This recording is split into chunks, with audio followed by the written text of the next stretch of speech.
Welcome to Voyage Daily Tech, the most important news personalized for you every day, supported by Voyage.com. After listening to today's news, you'll know first Chinese military drone spoofed civilian aircraft IDs over the South China Sea, testing AI-driven air defense systems. So we'll discuss why this advanced electronic warfare matters and what it means for the future of automated air defense systems. Second, Google leapfrogs Apple with an agentic AI launch on Android. As Apple's promised, Siri upgrade remains missing after 2 years. We'll analyse why Google's launch is a turning point and how it could affect the competitive dynamics between Android and iOS ecosystems. Third, yttrium prices surged 69 times as China's rare earth export controls cripple US jet engine and 5G chip production. We'll examine how this supply chain crisis may impact US defense readiness and the roadmap for next-generation semiconductor manufacturing. Fourth, Nvidia's China AI chip revenue plummets to zero as US export controls backfire and accelerate a competing Chinese tech stack. This discussion will reveal how this revenue collapse connects to a fracturing global AI market and what it means for long-term tech competition. Fifth, Trump pressures big tech to fund its own AI data center power as US household electricity bills surge 13%. In this episode, we'll break down this high-stakes pledge and what it signals for the future regulation of AI's massive energy footprint. Let's start with something that sounds like it's out of a spy movie. A large Chinese military drone is conducting flights over the South China Sea, but it's doing it in disguise. Flight data shows it's been masquerading as a British Typhoon fighter jet, a North Korean passenger plane, and even a sanctioned Belarusian cargo plane. So the thing is, this is all possible because of a major vulnerability in the system that tracks most of the world's aircraft. It's called ADS-B, and it's basically a public broadcast where planes constantly announce their identity, location, and speed. The problem? There's no authentication, no password. It's like sending a postcard with your return address written in pencil. Anyone with the right equipment can erase it and write something else. And that's exactly what's happening here. The drone is broadcasting a fake digital identity, a 24-bit code belonging to other aircraft to sow confusion. Since August, at least 23 of these deceptive flights have been logged under the call sign Yellow 4200. The aircraft, identified by analysts as a Wingloong 2 drone similar to the American Reaper, is intentionally transmitting false transponder signals to appear as completely different aircraft. And what's really wild is how we're finding out about these sensitive military operations through publicly available civilian flight trackers, the same kind of apps you might have on your phone. Because the drone is broadcasting these fake signals, open source intelligence analysts or OSINT experts can see it all in real time. It's a fascinating example of how, in the modern world, transparency tools can accidentally become geopolitical surveillance platforms. This isn't a glitch. One open source intelligence expert stated, "We've not seen anything like this before," adding, "It does not appear to be at all accidental." The flights often trace star-shaped patterns over sensitive areas, including submarine routes and the Bashi Channel, a critical choke point for naval access to the Pacific. So what's the end game? Military analysts say this represents a major escalation in China's grey zone tactics. The goal isn't necessarily to fool military-grade radar, but to sow time-wasting confusion in a potential conflict, conceal surveillance, and test advanced electronic warfare capabilities in real time. This is where the situation takes a more complex turn. We're entering an era of automated air defense systems.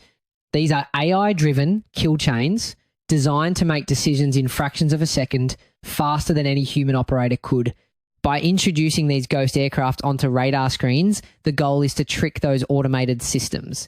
Imagine an AI having to decide if an incoming jet is a friendly passenger plane or a hostile drone when the data it's receiving is a deliberate lie. This could cause the AI to hesitate, or worse, make a catastrophic mistake before a human can even intervene. However, if you zoom out, you'll see another layer of strategy at play. Security scholars warn these are not just exercises.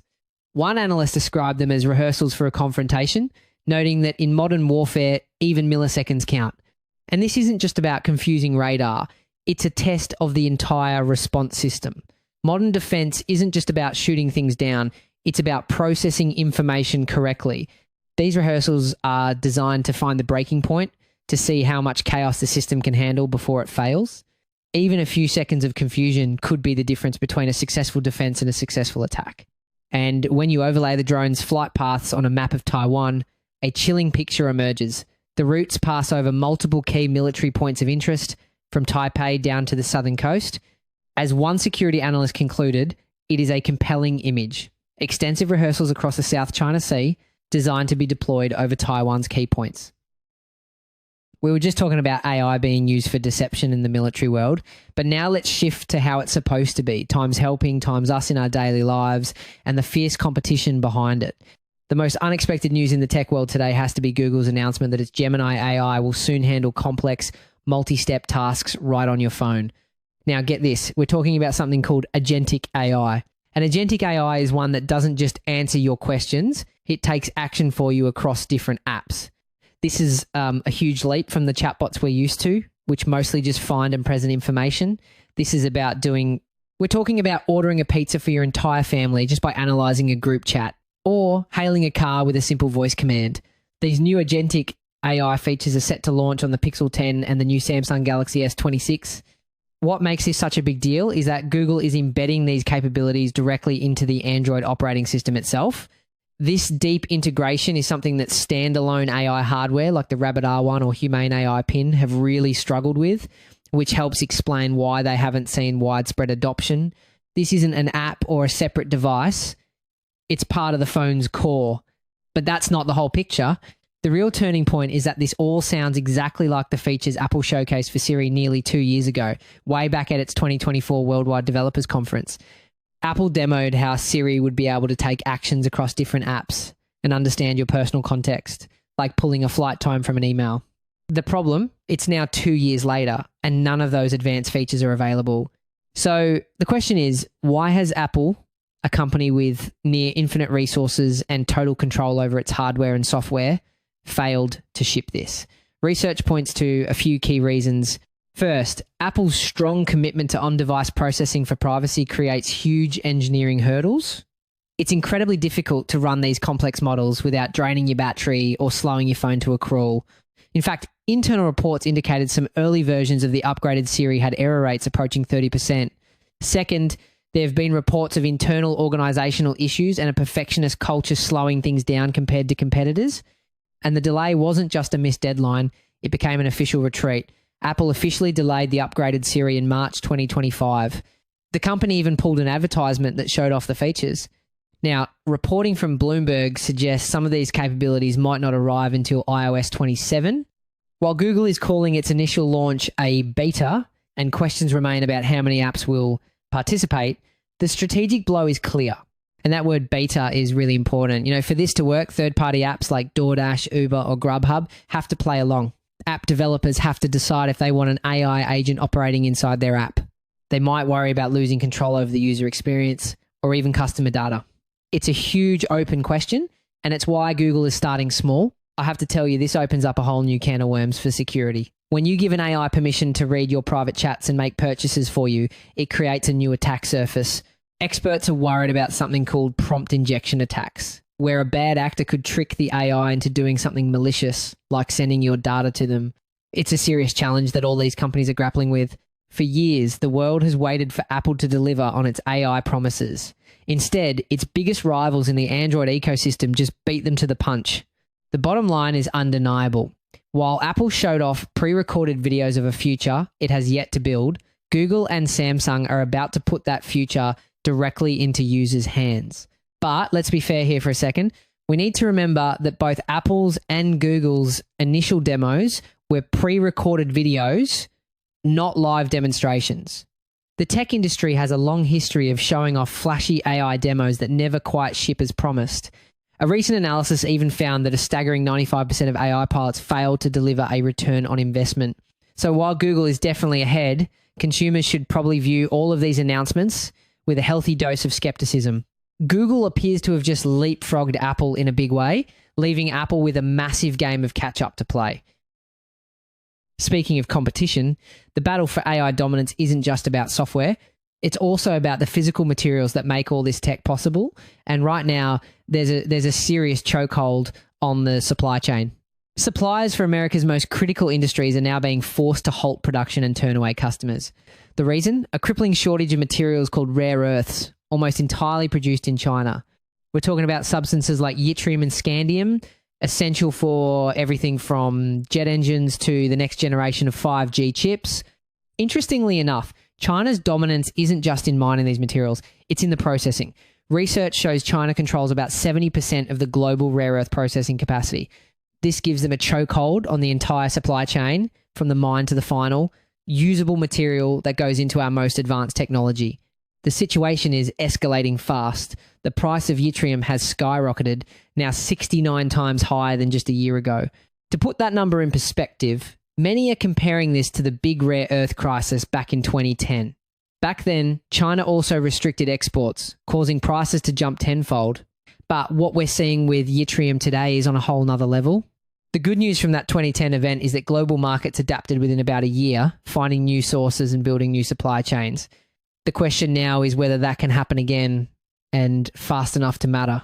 Since China imposed export controls, US imports of the material have cratered, dropping from 333 tonnes to just 17 tonnes over an 8-month period. Some North American coatings manufacturers have had to temporarily pause production, with one now turning away smaller customers to conserve supply for major engine makers. But this isn't just a supply chain issue. Without yttrium, the protective coatings that keep jet engines from melting can't be applied. To understand the stakes, you have to know what these coatings do. They're called thermal barrier coatings, often made from a material called yttria-stabilized zirconia. What they do is truly incredible. They allow the metal turbine blades inside a jet engine to operate at temperatures that would otherwise melt them, extending their lifespan for 15 to 20,000 hours of flight.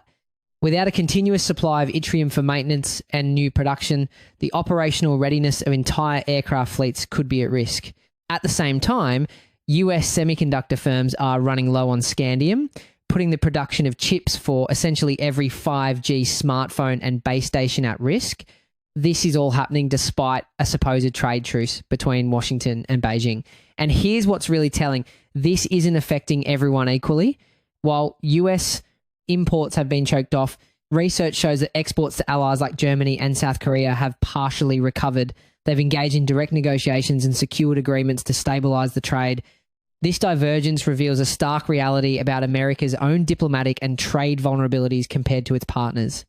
One aerospace expert calls it a tangible example of how China is flexing its rare earth muscle. What really brought this to a head, though, was a statement from a US government official speaking on the condition of anonymity, who says their thesis is that the American semiconductor industry is being precisely targeted. Believe it or not, the evidence for that is chillingly specific. This isn't a blunt across-the-board ban. China has implemented incredibly precise export controls. For example, any exports intended for the production of advanced computer chips, we're talking 14-nanometer logic chips or high-density memory chips, are now subject to a stringent case-by-case review. Foreign importers must even sign an end-user certificate, legally committing not to transfer the materials to anyone else without Beijing's approval.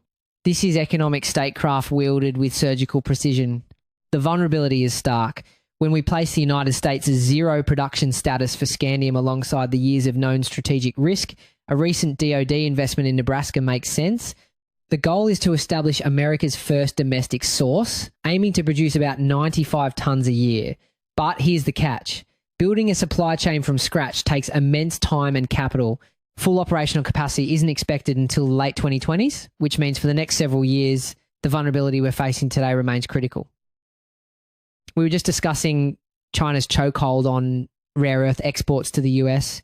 Now, let's look at the flip side of that coin. How US export controls aimed at China are playing out, and the results are not what Washington expected. Let's start with a single statistic that will likely change your perspective on Nvidia's position in China.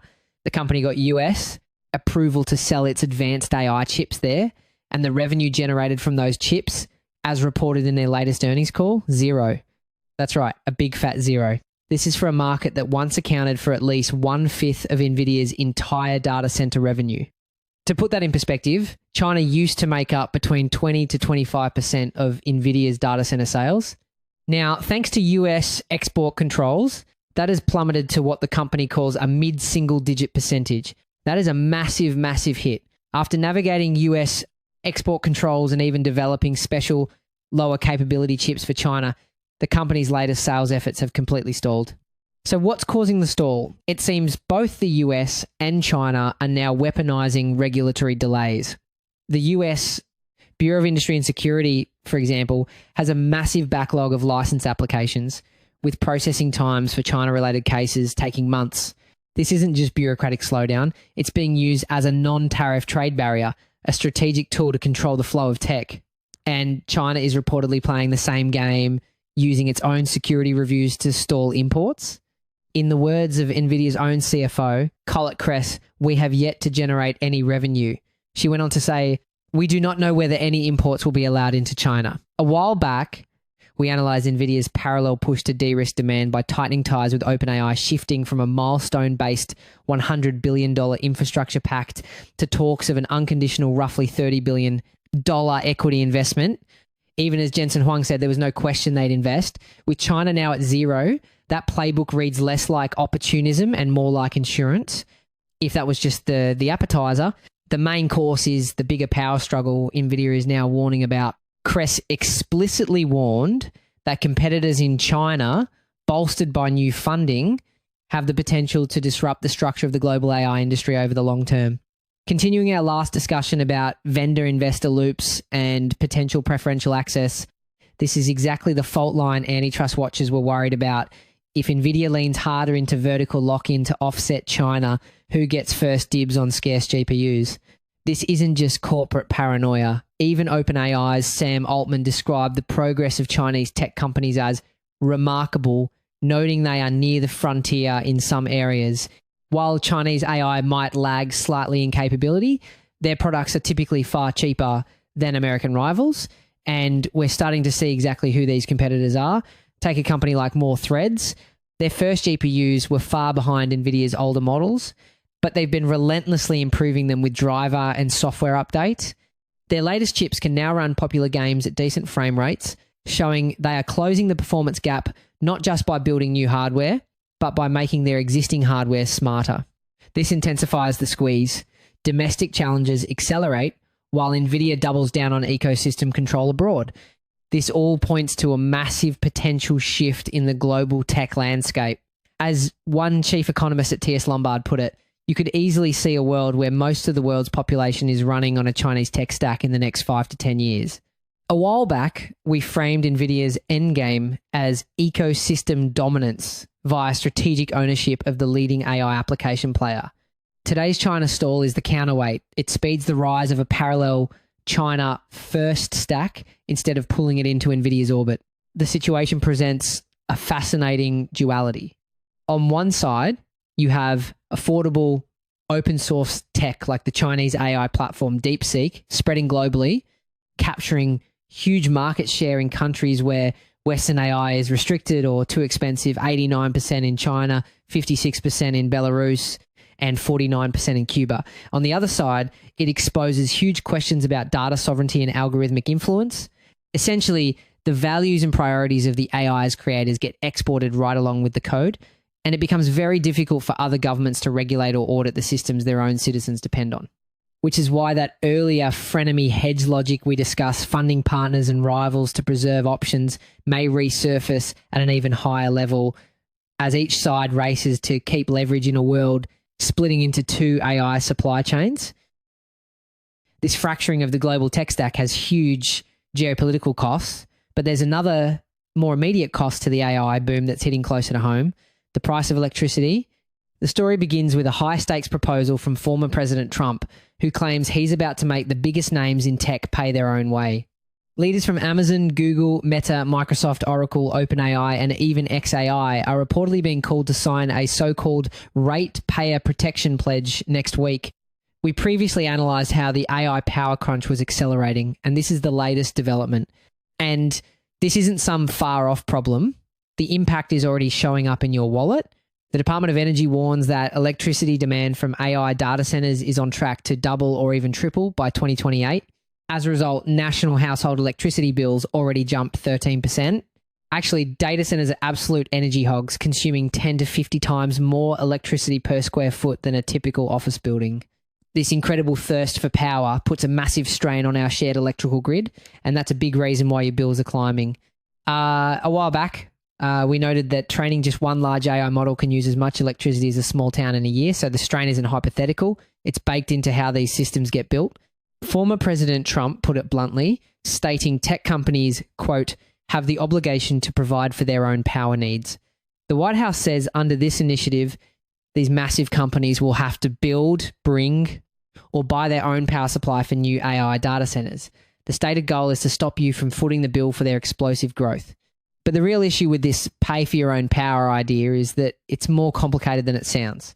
Even when a company builds its own power plant, it still has to connect to our shared grid and use massive transmission lines to move that electricity.